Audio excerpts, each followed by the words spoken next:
Compliance trabalhista, da mitigação de riscos para a empresa à efetivação dos direitos fundamentais dos trabalhadores.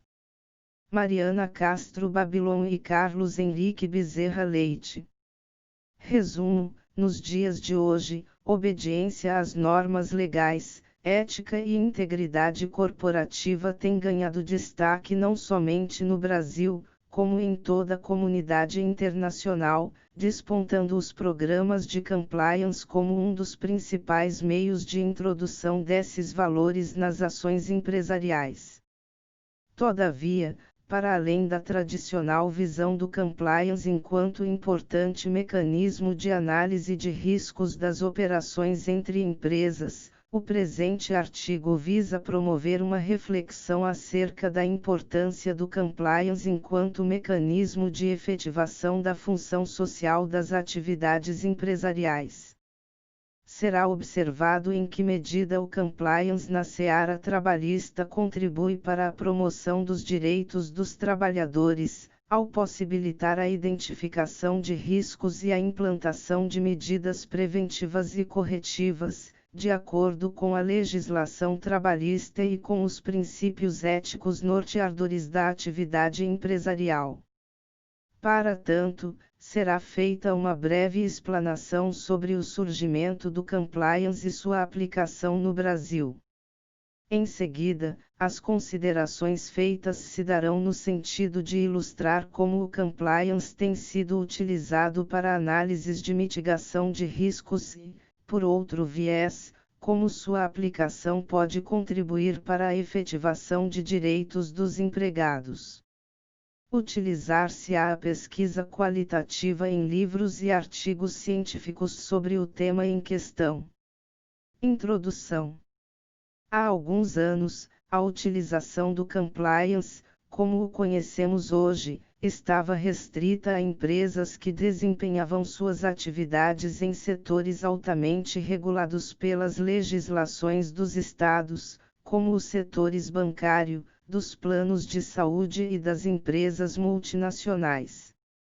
Com o passar do tempo, porém, diante das crises institucionais enfrentadas tanto no setor público quanto no setor privado, tornou-se comum o emprego desse termo nos meios de comunicação, nas universidades, nas rodas de conversas entre amigos e no ambiente de trabalho, dando a entender que os programas de compliance fazem parte do dia a dia dos negócios há muito tempo, o que não é verdade.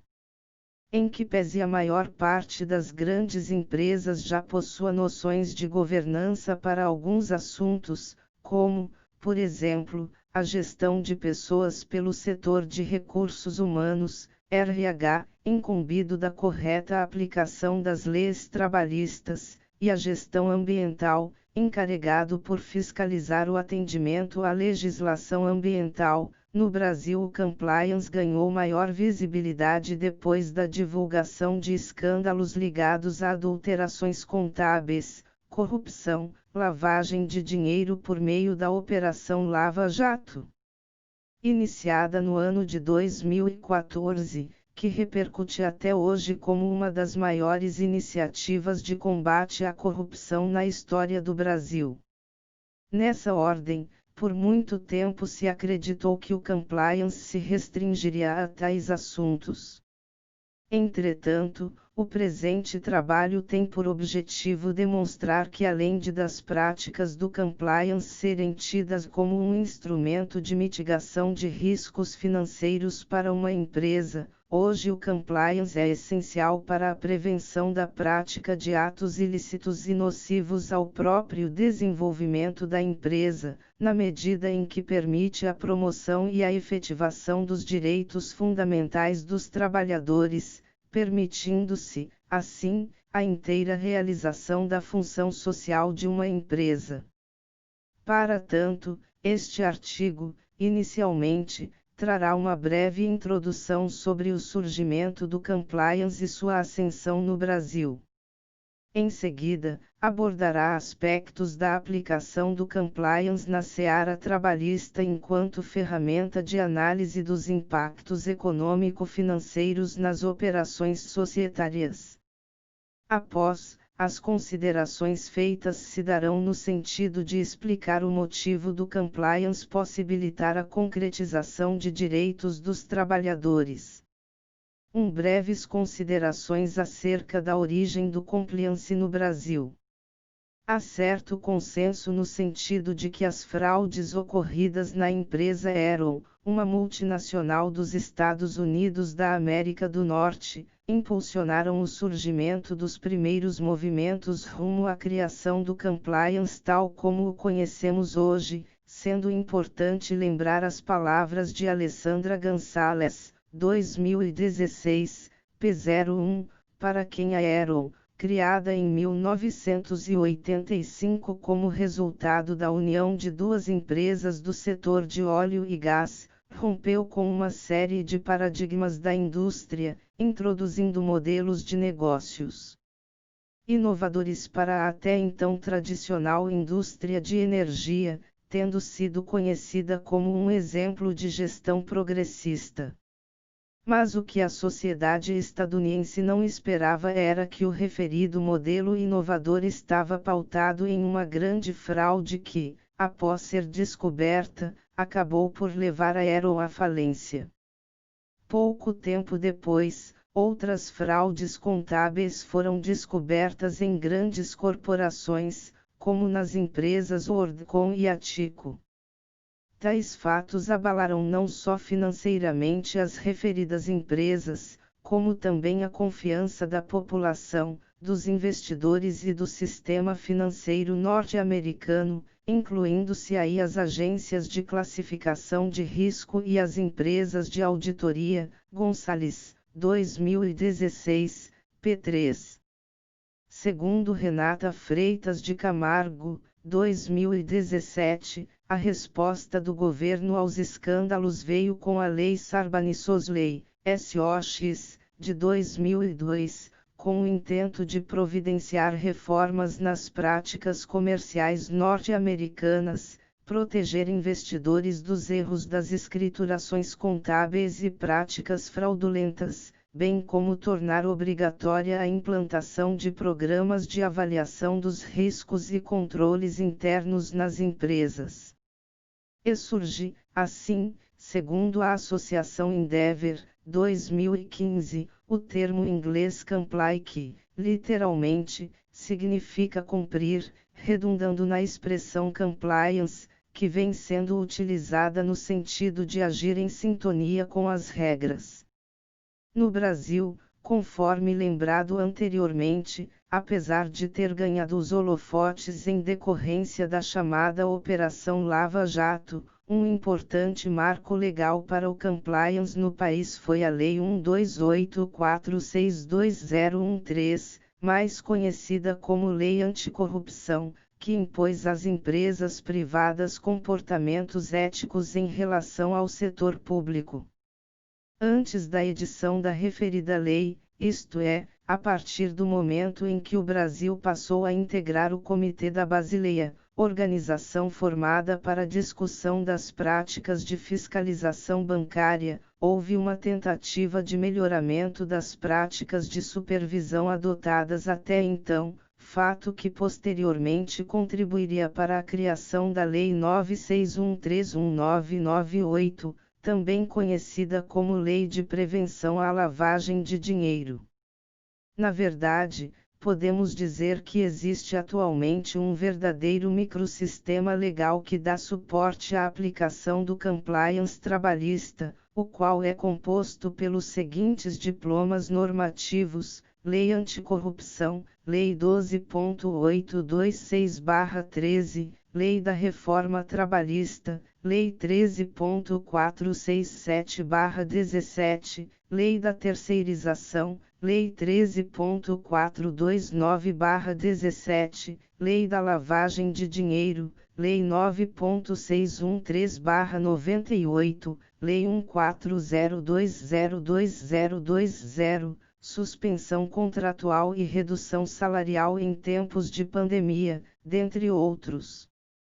Sobre seu objeto, Wagner Giovannini, 2014, p. 20, em sua obra afirma que o compliance se refere ao cumprimento severo das regras e das leis, quer seja dentro ou fora das empresas. Dessa forma, em termos práticos, o compliance se liga intimamente à ideia não apenas de obediência às normas, como também à adoção de práticas de controles internos e externos.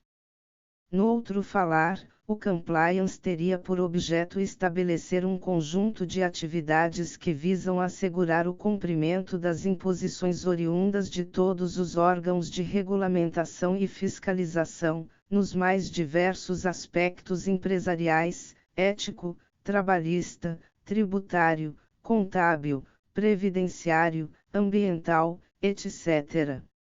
No entanto, a cada dia que passa, o compliance tem ido além do simples cumprimento da legislação.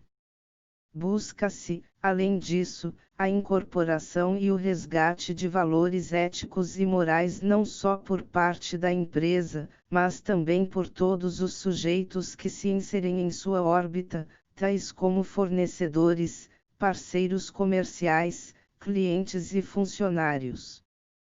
Nos diz Ars de Giovannini, 2014, p. 20, compliance é parte da responsabilidade corporativa, não restrito a diretores ou gerentes, mas sim permeando a organização, desde a alta direção até o nível fabril, uma vez que todos representam a empresa. Gonçalves, 2016, p. 5, acrescenta que além de abranger elementos ligados à obediência de legislações, regras e códigos, talvez seu viés mais importante seja aquele concernente à prevenção mediante programa de fiscalização interna na própria empresa.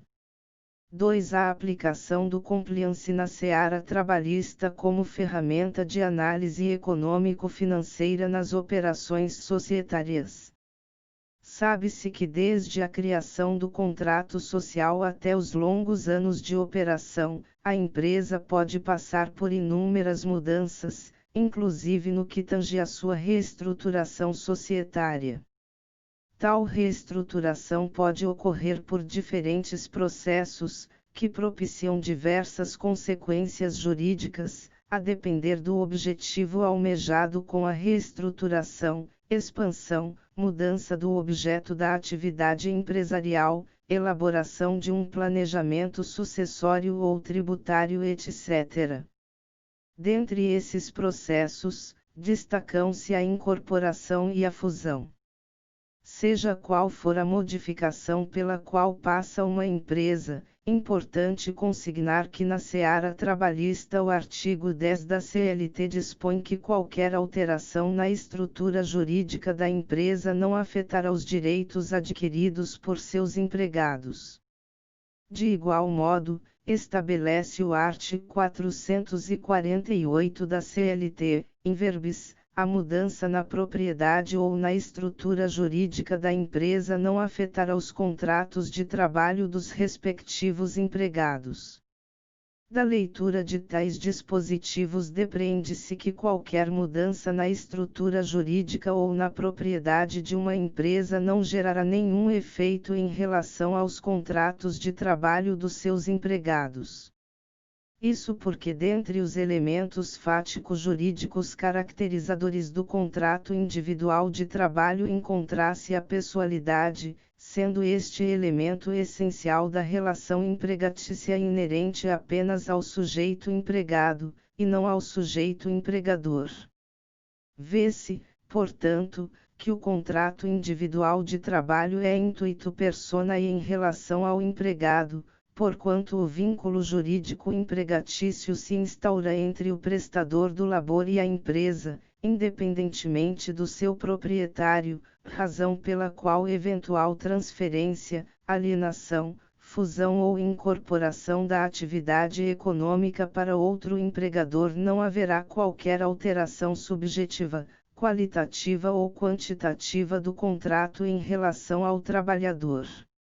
Sendo assim, seja qual for a alteração na estrutura jurídica ou na mudança da propriedade da empresa, a responsabilidade pela continuidade do vínculo empregatício será da empresa sucessora, nos precisos termos dos arts.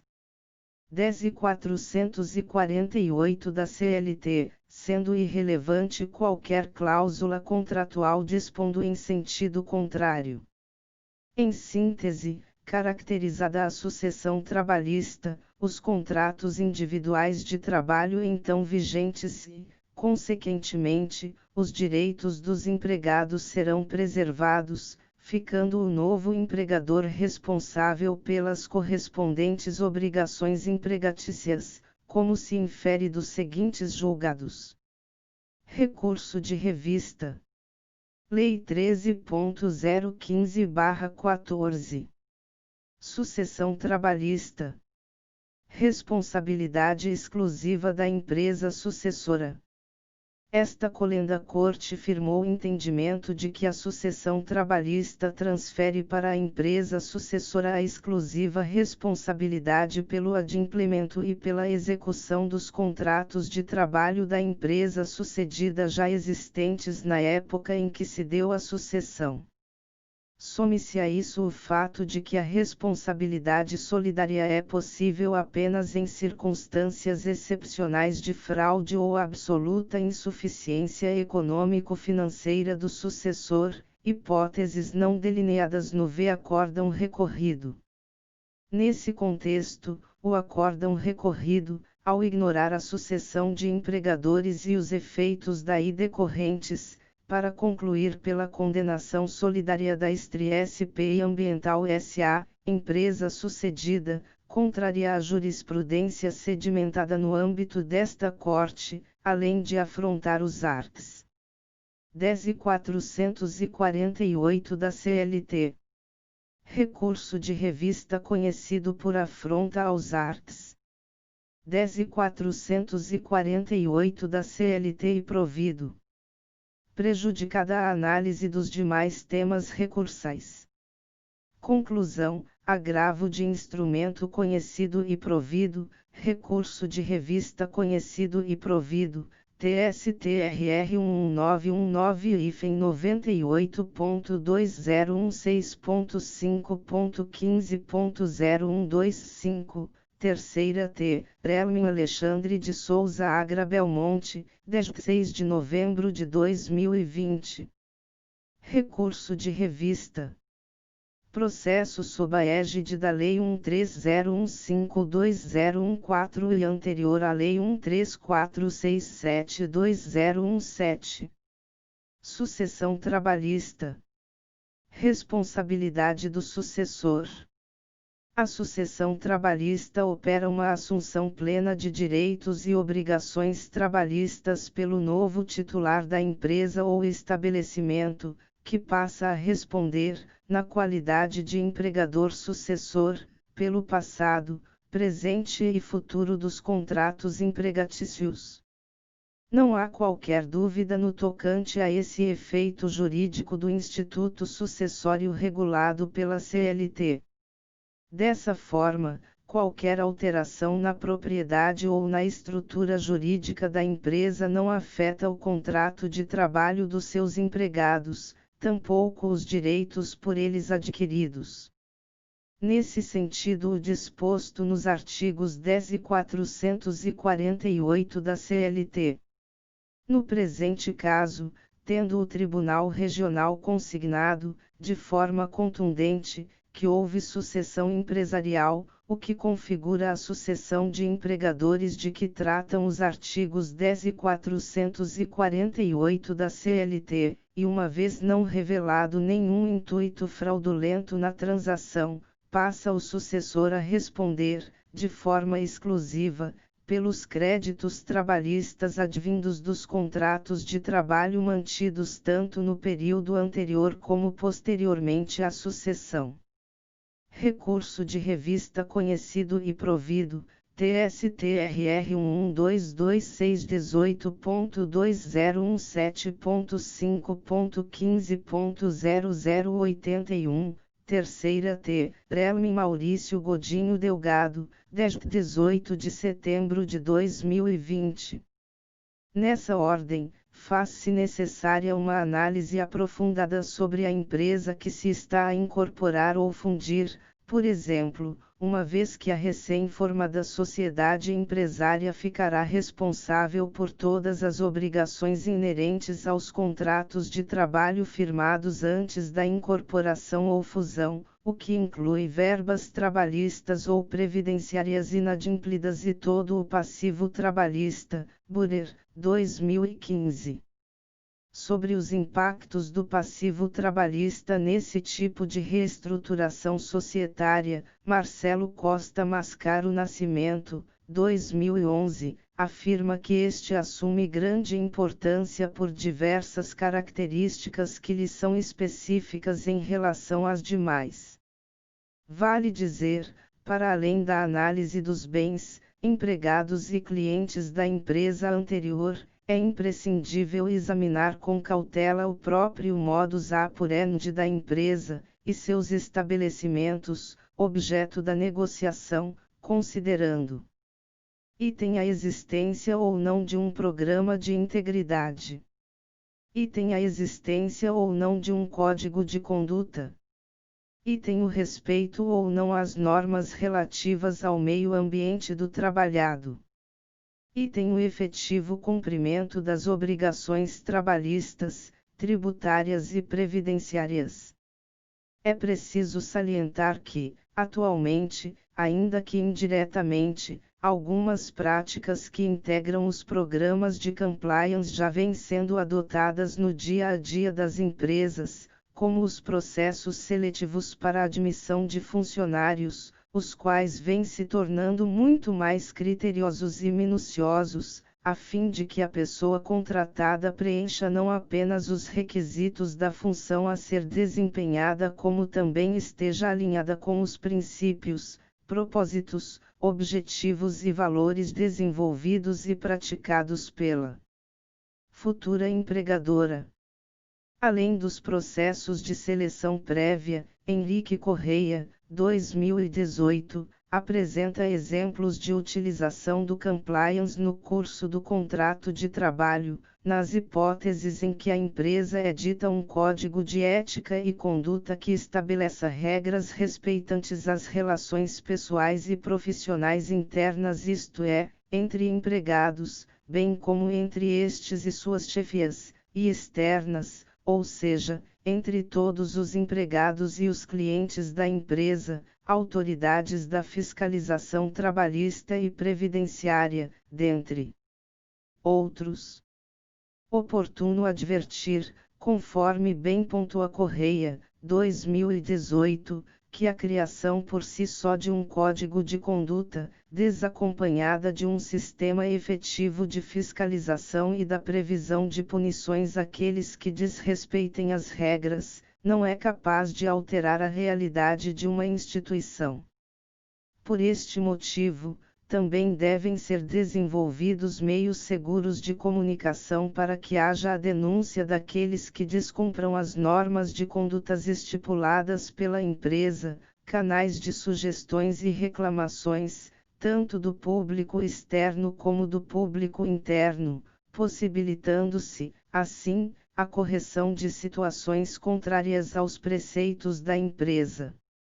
Nesse cenário, apesar de se reconhecer que nem o método mais eficaz seria capaz de prever e evitar todos os incidentes passíveis de ocorrer ao longo da gestão de um estabelecimento empresarial, ressalta-se a importância de um programa de compliance baseado principalmente na prevenção, no qual, segundo afirma Giovannini, 2014, p. 51, a empresa se preocupará primeiramente em estabelecer suas políticas de atuação, incluindo um plano de treinamento e engajamento de seus empregados para com o programa, exercitando sempre novos estudos em momentos específicos, o que poderá prevenir problemas futuros.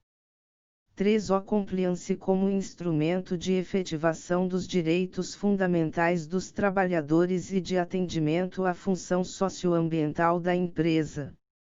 Além do desenvolvimento de um programa efetivo de compliance, há uma temática nova que vem se destacando como essencial para o reconhecimento e o sucesso empresarial: o cumprimento ou não da sua função socioambiental. Sem embargo da função social da empresa, consistente no cumprimento efetivo de suas obrigações trabalhistas, fiscais e previdenciárias, surgiu diernamente o dever fundamental de preservação do meio ambiente em todas as suas formas, incluído o meio ambiente do trabalho.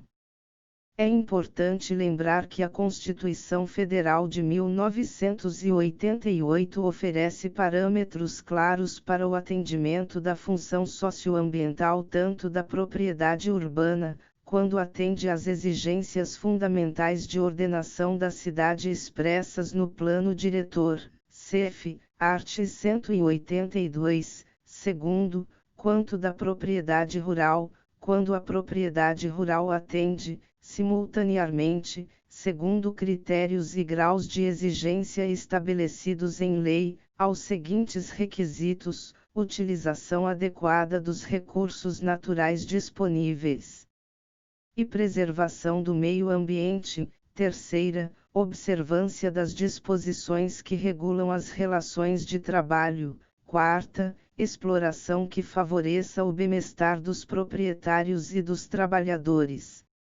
Grifos nossos. Nesse cenário, não se pode perder de vista que ao implantar um programa de compliance eficaz, o respeito aos direitos fundamentais dos trabalhadores, o que abrange o direito ao meio ambiente do trabalho saudável, deve ser uma prioridade, sob pena de a empresa não cumprir a sua função socioambiental. Ao ter por objetivo a instituição de programas e políticas empresariais destinadas à identificação e avaliação das reais condições em que se encontra uma empresa, o compliance trabalhista abre a possibilidade de análise do cumprimento efetivo das normas constitucionais e infraconstitucionais relativas ao direito material e processual do trabalho, como as que dizem respeito à saúde, à higiene e à segurança, meio ambiente do trabalho, identifica aspectos que necessitam de melhoria em relação à precaução e prevenção de riscos de doenças e acidentes do trabalho, analisa a forma de contratação e dispensa de empregados, permite a busca por melhorias das relações interpessoais no ambiente laboral, medidas de prevenção ao assédio moral e sexual.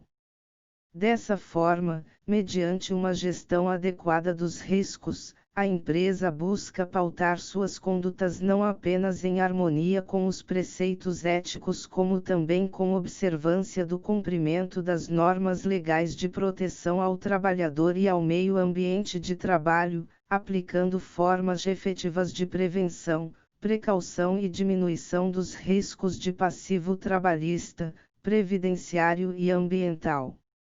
Nas palavras de Roberta Potzik Soxiocrampo e Anselmo Gonçalves, amplia-se para uma gestão empresarial ética e sustentável, de forma a não suprimir nenhum direito trabalhista e a criar um ambiente saudável para o trabalhador e, que gere prosperidade para a empresa. 2020, p. 125.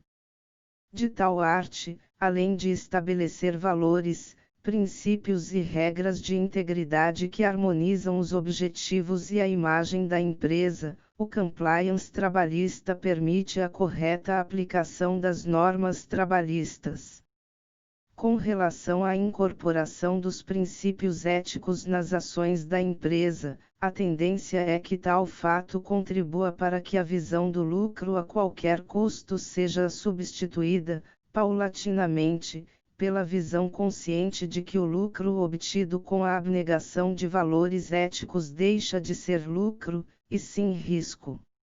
Assim como Hans Kelsen reconhece a existência de um ser, e, paralelamente, de um dever ser, Lidiana Costa de Souza Trovão e Walter Moura do Carmo, 2018, p. 39, afirmam que sempre existirá uma diferença entre o pode e o que deve ser feito em determinada atividade empresarial, preponderando em tal escolha, na maioria das vezes, os custos financeiros da cada opção, de modo que a busca pela excelência na função social da empresa não se mostra interessante para muitos empregadores. Não obstante, em razão do constrangimento social e da obrigação legal de dar à atividade empresarial uma função socioambiental, percebe-se que as empresas vêm optando, aos poucos, por escolhas que se amoldem às leis e aos anseios éticos da sociedade. É nesse ponto que se insere a possibilidade de utilização do compliance como ferramenta para a diminuição do déficit ético empresarial, levando-se em conta que ele pode ser utilizado como uma proposta de standard comportamental, fundada na ética, nos costumes comerciais e no princípio da boa-fé objetiva, para uma nova empresarialidade, fazendo, inclusive, com que a responsabilidade social seja uma opção consciente do bom empresário, Diniz, 2012, p. 55.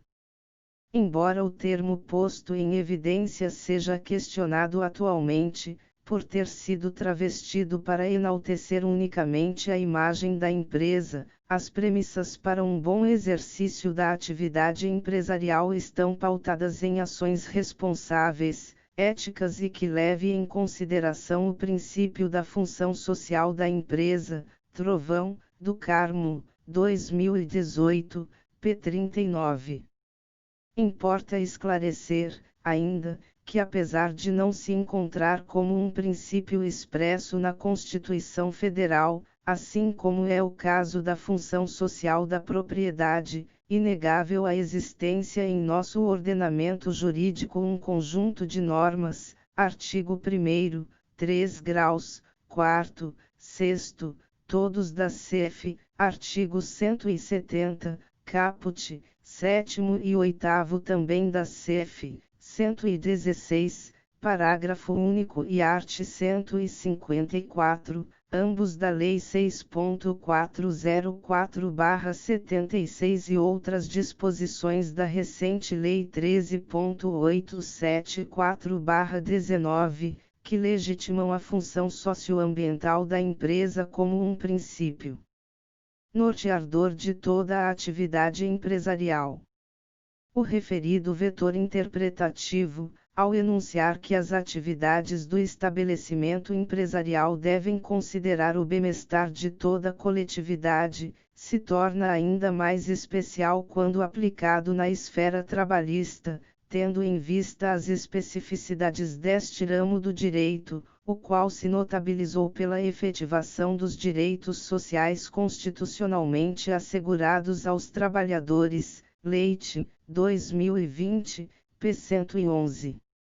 Nessa perspectiva, ao serem vedadas condutas discriminatórias, assédio moral, corrupção, condutas antissindicais e, ao mesmo tempo, ao serem adotadas novas práticas de relacionamento entre gestores e colaboradores, regulação e fiscalização do ambiente laboral, conclui-se que as práticas de um programa de compliance servem não apenas como instrumento de mitigação de riscos à saúde financeira, ao crescimento e à boa imagem das empresas, como também para a promoção da efetivação dos direitos fundamentais dos trabalhadores. Nascimento, 2017. Portanto, a finalidade do compliance trabalhista é, além de fornecer assessoramento jurídico integral e estratégico destinado a promover segurança e sustentabilidade, com respeito à legislação e às condutas éticas, o que, consequentemente, propiciará a redução de riscos, prevenção de acidentes, doenças, conflitos e litígios trabalhistas, ser um instrumento de mudança de cultura, capaz de criar um ambiente de crescimento empresarial e reconhecimento da sociedade pela atividade econômica desenvolvida pela empresa. Considerações finais. Ética e integridade corporativa cada vez mais ganham importância no ambiente empresarial, na medida em que os órgãos fiscalizadores e a sociedade civil cobram responsabilidades diante das posturas adotadas e dos resultados paralelos da atividade empresarial. Nesse cenário, a utilização do compliance nas relações trabalhistas se coloca em um primeiro plano de importância, como instrumento eficaz não só para a avaliação de riscos dentro de uma empresa, mas em especial, para um diagnóstico jurídico acerca do atendimento aos direitos fundamentais mínimos de seus empregados, mediante o cumprimento integral das normas constitucionais e infraconstitucionais trabalhistas. Embora o compliance no ramo empresarial esteja tradicionalmente ligado à possibilidade de reconhecimento da qualidade e integridade em razão da criação de um conjunto de normas éticas, o respeito aos direitos fundamentais e os valores éticos que imprimem o verdadeiro sentido em cumpri-las deve sobressair a qualquer condecoração mercadológica que a empresa possa receber, considerando que a busca do lucro a qualquer custo, por si só, não assegura o desenvolvimento da empresa no decorrer dos anos. Outro sim, as relações empresariais estão ligadas por uma relação de confiabilidade e disso emerge a necessidade de se conhecer e de se estabelecer negócios jurídicos seguros, que cumpram com as regras do jogo, impostas a todos aqueles que querem ser protagonistas no mercado. Emerge o compliance, portanto, como mecanismo fundamental à salvaguarda dessa segurança, que é, também, meio de manutenção do próprio sistema. Suas práticas e análises formam um diagnóstico jurídico da situação de uma empresa em diferentes visas, tributário, trabalhista, ambiental, previdenciários, condutas interpessoais de modo geral, e permitem a adequação ao arcabouço jurídico normativo vigente. Ademais, o conjunto integrado de ações que compõem um verdadeiro programa de compliance possibilita a redução do déficit ético dentro das empresas, a aplicação de medidas corretivas e a tomada de decisões conscientes, o que contribui para a reestruturação do ambiente de trabalho e a promoção dos direitos fundamentais dos trabalhadores, bem como para que a função socioambiental da empresa seja efetivamente atendida.